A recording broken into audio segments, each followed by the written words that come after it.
Okay, so it's been about a year since one of my favorite YouTubers left YouTube, and in his goodbye video, he made it very, very clear that he was never coming back. I decided since it's been about a year, I may as well do some sort of tribute to him, even though he'll most likely never see it, since he'll probably use the internet, but as far as we know, he'll just remain anonymous and we'll never hear from him again, unfortunately. Another reason he'll most likely not see it is because of my obvious low subscriber count, which, as of the last time I checked, it was about 280. So, there was this YouTuber that I used to watch back in 2017 called the Dishonored Wolf. In August of 2019, he deleted his original channel. Well, not actually his original, because he's had several over the years, but that's beside the point.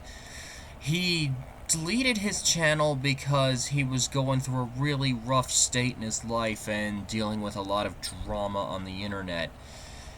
Later in October, he came back with a new channel called Of Writing and Rage, but in December he decided to leave for good. Wolf would make videos on, say, the latest video game that sucked, the latest book that sucked, or perhaps the latest Star Wars movie that was either okay or sucked. He would also do these live streams slash podcasts with two other people, Mauler and Rags, both of which are also really cool YouTubers to watch. He would also sometimes make videos addressing politics and ideologies, but very rarely, though. Unfortunately, many of his beliefs, which really didn't agree with either leftist or right wing, led to a lot of people really hating him, and so all these people who get all upset over little opinions would say things to him, and it would just get to him so much that he just can't take it anymore. Now, I'm sure you're probably thinking, well, why didn't he just block or ignore them? That's what I was thinking at first, until I learned about all these false accusations that were made about him that just completely ruined his reputation. Oh, you have an opinion on a video game? You're racist. You dared to say that The Last Jedi was a bad movie? You're sexist. You think being transgender shouldn't be a trend and it should just be somebody's choice? You're transphobic. You made a joke? You're homophobic. Some girl online tried to force herself onto you and completely lied about her age? You're a pedophile. Even though, when you did find out that she was underage, you completely kicked her out of your life because you were disgusted by her actions and you were terrified for your life that you would be accused of this. The sad thing is, that last thing actually happened, and the slander crusade that stemmed from it eventually just got to him so much that he just couldn't take it anymore, and he had his breakdown in August of 2019. Another reason he decided to leave was because he was tired of living as his online persona.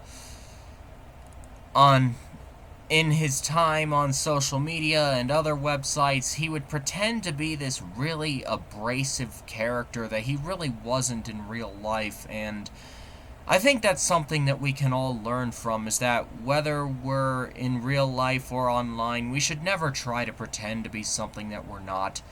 We should always stick to our guns and be whoever we are. Wolf was honestly one of my favorite YouTubers to listen to. I would often have his video essays playing in the background while I was playing a game or at my desk trying to get some work done. He showed how to properly critique movies and video games, because most reviewers these days love to just talk about how the movie made them feel or how the game made them feel, rather than its actual quality, which is something that he didn't do. In fact, the very first video of his that I watched was the one where he absolutely eviscerated Halo 5 Guardians, and we all know how great that game was. Wolf has gotten me into some of the best bands, movies, books, and video games I have ever played, watched, read, or listened to. When it comes to the games, for example, it's Ori and the Blind Forest and The Witcher 3, both of which are absolutely amazing. Bands like Linkin Park, Saint Asonia, Emphatic, Tool, and Through Fire. And I'm willing to bet by the time this video gets uploaded, I'll have remembered one I forgot to list off, and I'll be thinking, blast it, that was a good one. When it comes to him leaving, I completely respected his decision. I do think it's for the better because I can understand not wanting to go online and see thousands of people who hate you. But one thing I think he does forget is that there are people who did genuinely care about his well-being. People like me. And that's really all I have to say now. And Wolf, if you are watching, which I honestly really doubt, and it's super unlikely, but if you are, Godspeed, and safe travels.